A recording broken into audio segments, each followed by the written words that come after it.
Hey guys, welcome back to another episode of Resilience with your host, me, Wintertooth100. And in today's episode, we are going to continue on Snow Temple. I don't have a better name for it at this moment other than just referring to it as Snow Temple. But that is going to be today's project. We're going to work on it. And I think we're going to continue to keep working on it over the next episode or a few or however long it takes until the facade is complete, which will be a little interesting. There's a piece in the back that I never did complete, and I think we're gonna leave the back kind of a blank slate for when we actually come back here and build the inside of the temple, just so we have a just in case space where, like, oh no, we needed to have room for this thing or the other thing. Like, there's extra space in the back. Of course, we don't have to do that. Because this entire adventure map is built as a custom terrain, we are on Y level 89. 89 is the base height here, and that means we have a long ways of depth beneath us. So if at any point we decided to, we can go up really high in this thing, and we can also go down really low below this thing. So we could wrap up the backside as well, but it's not completely necessary. I'm just rounding up some materials. I was just in my test world where I have this castle already built for the most part. Again, I don't have the backside done. And I took probably close to 100 different photos of it so I can reference it, which is exactly what I'm doing right now. I'm pulling the image over onto my second screen instead of my third screen so it's easier to see and reference. So I know we're going to need stone bricks. I know we're going to need more of these kinds of stone bricks. I know we're going to need mossy still. I think I've sort of few in here. I know we're going to need these guys. We're going to need some cobble. There's a good chance that we're going to need some of this kind of stone brickage. Oh, definitely need those. I don't think we're going to need any quartz. And we'll come back for, there is a dark oak ceiling, and also, is it this one? Yeah, bricks. And as you can see from this weird texture, this glassless glass, connected textures had an update, and so we're in a connected glass texture world now. So that makes me happy. We had it from last episode, I just forgot to mention it. You see there's no lines in that window there. So that makes me super happy that we don't need Optifine for that. And Optifine, last I checked, was still at 90%, so we're almost to the custom skies, which will be really great. And once we have all that, we'll probably get a hold of our code guy and see about getting all of the stuff bought and paid for, so we can bring all the items over here. And yeah, that'd be really important. In fact, it's so important that I'm refusing to actually build the temple part, like the puzzles and stuff, without the items. I think it'd be quite pointless to come in and build this whole thing based around an idea that I think the item will be able to accomplish without being able to test that it's going to work with that item. So we need those items before we actually build the inside of these. Anyway, let me get the rest of the materials together, and I'm going to build one of these towers on this side. And then we'll talk about it, and we'll kind of go through a little bit with the one on this side. Alright, you guys ready to get into tutorial mode? Because that's about what we're about to get into. And there we go, there you have it. There you see we have the whole tower. So I did this in technically 3 parts, but I built it in 2 parts. You see we have a square base on the bottom here. And then it kind of turns into a cylinder. And then we put the roof on top. And so you can see there's 3 actual parts to it, but I just built the bottom and the middle all at once, and then the roof separately because it requires a lot of dark oak and brick, which is totally different from these guys right here. They're using the same palette scheme, same materials. The only thing that's going to hinder us is the mossy cobblestone walls for building the second part. So we're just grinding away. I've extended the length of this vine farm, and basically once I have say about a stack and a half of these walls, Then we're going to build this side, which is exactly the same. We just mirrored on the other side. It's not as difficult as it looks. It's just one of those things that, now you see there's a lot of detail in the bottom. It's one of these things that you just build it and then you add the detail to it, and it's incredibly symmetrical. In fact, all four sides are completely the same, so really you only have to design one side and then you just replicate it on each and every side of it. So it's not difficult to make. It only appears difficult because there's a lot of little bits and bobs attached to it, but because it's completely symmetrical, in fact it's even mirrored, so you don't even have to design one whole side, you have to design half of one side because it's mirrored right down the center. So it's actually quite simple. So let me get all of the vines together and all the cobble walls, because that's what we need, cobblestone walls, and then we can build this side together. Alright, I have my reference image up. We have just over a stack of cobblestone walls, mossy cobblestone walls to be precise. And we're going to start off over on this side. I don't mean to make this like very tutorial-y or whatever, but it's actually quite simple. It's like I was trying to explain in the last clip. You'll notice that in that last clip I said the word "so" a lot. I noticed it in the playback. I'm like, I say that word a lot. But it's since it's so symmetrical, building it is actually quite easy. It's, again, you just have to know how 1/4 of it goes, or half of one face, and then it's just copy and paste really for the rest of it. It's actually quite simple, especially with the reference image up. I did not bring any cobblestone. During the first bit of the build, we get lucky because we get to use this cobblestone here as a way to... Oh, I only need 20 of these. I don't need these anymore. I also don't need those anymore. Because of this cobblestone here, we get to do something a little cheeky, and we get to build the wall up in a staircase fashion. So if we need to come up or go down for any reason, including sleeping throughout the night, there's actually a very easy way up and down from here, just because of the height of this thing and the fact that this inner wall here does not have to be done until the very end. So we'll just build this up a few blocks in height.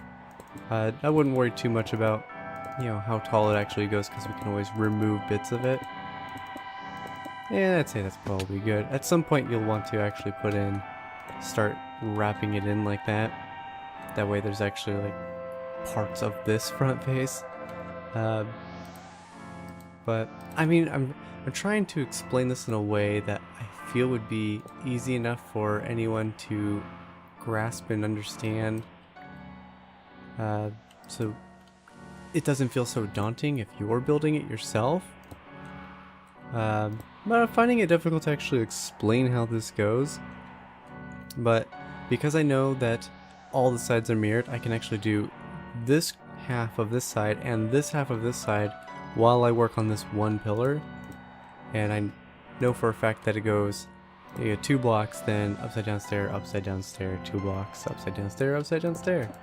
And it's really that simple. I mean, it looks kind of impressive from the front, but it really isn't all that impressive. Did I bring? Yes, I did. I'm so smart. Smart bear. I'm the smartest bear of them all. And let's see. This guy and this guy. And then this will come across. And just like that, I found the height of this. So I know exactly how tall to bring up my cobblestone walls. And I can just wrap this all the way around. And I don't know, that didn't take too long, did it? I'm sure for video that took a while, and it's basically just rambling, but it's actually just quite easy to pull off, especially once you find the height of this thing here. The rest of this is a lot easier to fill in. The big thing we're going to want to watch out for when building something like this, though, is to make sure we light everything up, because we don't want mobs to spawn while we're working on it or inside of it pretty much at all. just because we don't want to have to hear all that nonsense all the time. Another thing we're going to have to do is pillar up so we can place in these. Nope, missed it. Right there, just like that. Apart from those guys, which are probably the most tedious things to place, if you place them in first, it's not so bad. If you place them in after the fact, like I did on that first one, it's a bit more of a pain because you have to work around one of the stairs. We'll plug that one in.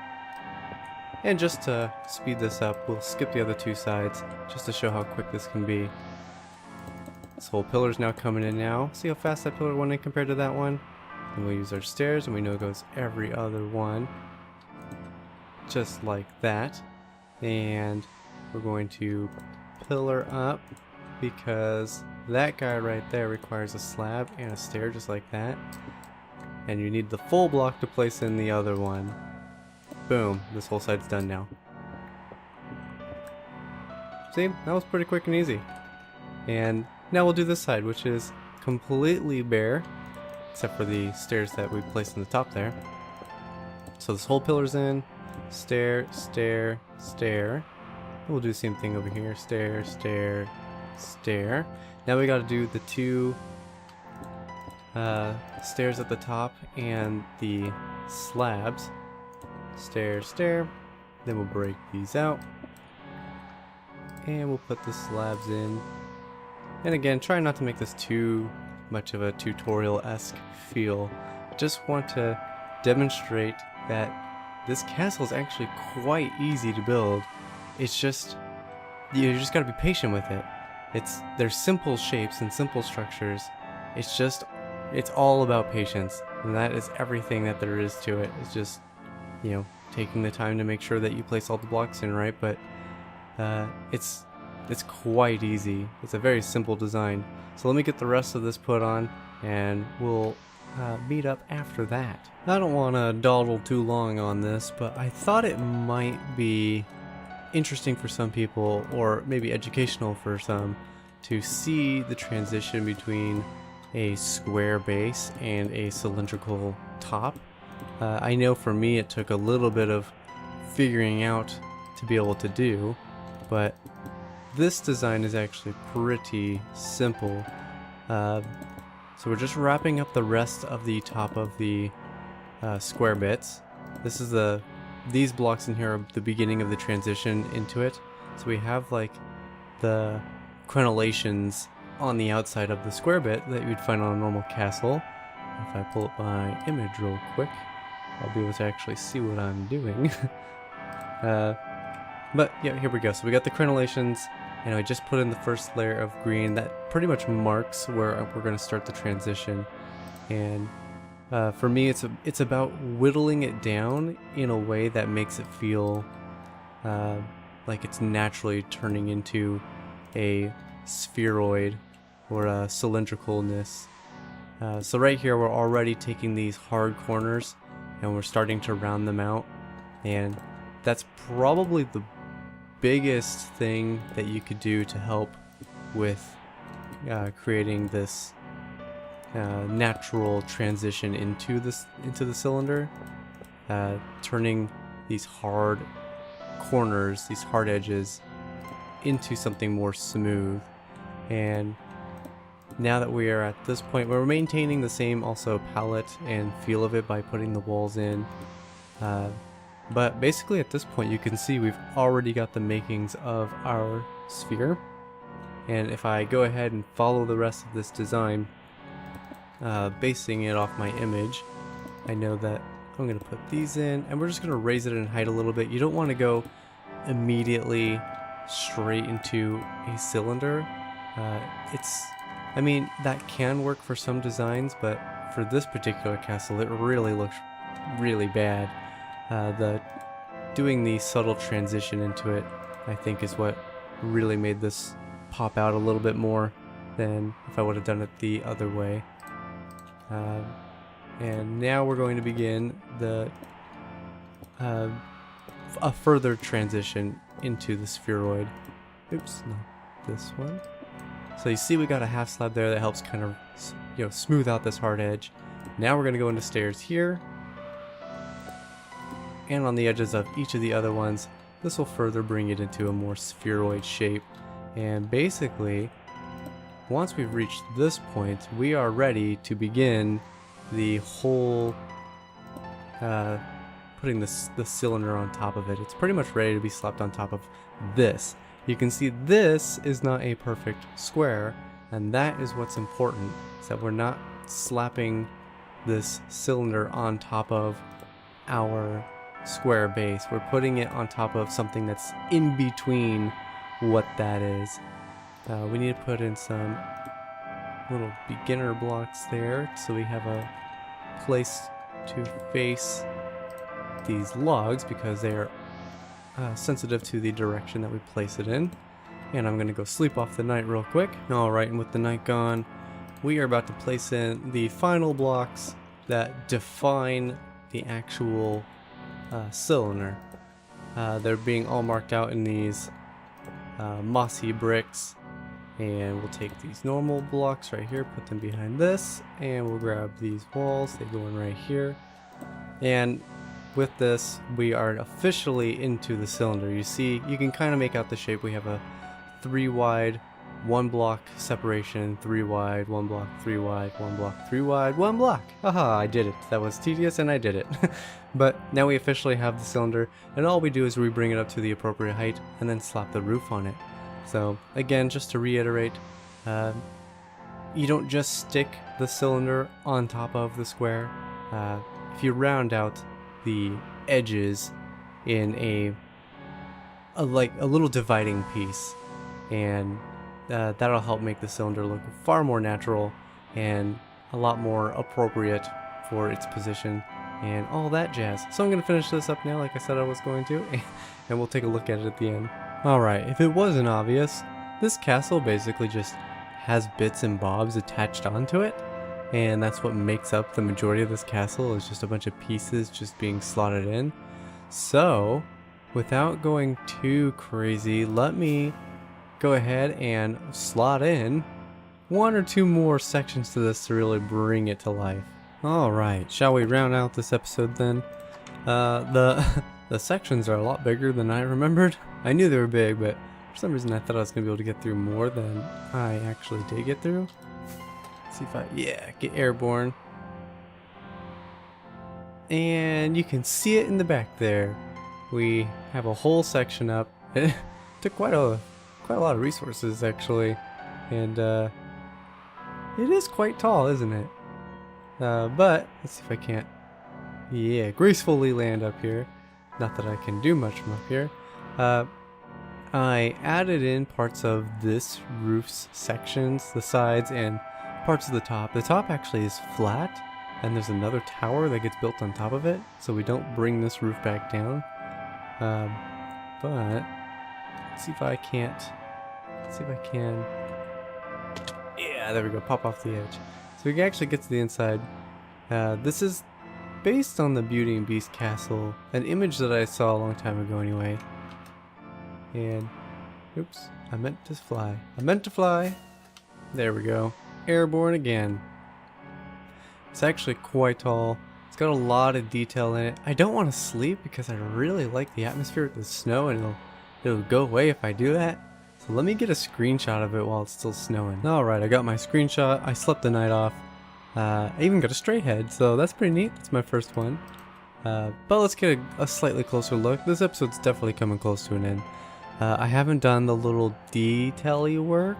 I mean, yeah, sure, I agree. This does look ridiculously detailed, but like this doesn't have any mossy in it. It also doesn't have any stairs to give it that worn away look. Like I haven't done any of like the real detail work. This is just like, this is the base of it, and there's a little bit more that goes on top. But I want to do the base bits for each of them before I do all of the really heavy work with all the details, because there's a section here that we just don't see that comes out this way and rises up really high and intersects with this lip, and that whole window right there actually gets covered up. So I don't want to do too much. Like if I did that detail work on this wall or this wall, well then you would never see it, because on the inside I think these actually get knocked out, so you have access to this inside thing, so it'd be pointless to go through and do too much super detail work. There's also a tower, I believe. It starts right on this corner, right diagonal from it. That is exactly the same as this tower. It just gets built back here. So I can probably tackle that one too. Let's see. This whole section here, starting from here, I think it comes out another odd section with a 3-block gap, and then squares off, and then goes back right over to that one. Like, so we got this big rectangle, and that's where the biggest tower sits on top of that section. It comes all the way across, totally flat, and there's a giant tower on top. And then over here we have another large area like that one, but even bigger. And on the front, coming off here, there's yet another towering section that's even taller. So we still have quite a bit of work to do, and I'm actually going to have to go back to the main world and do some more resource gathering, because this, surprisingly, took a good chunk out of the stone that I brought with me.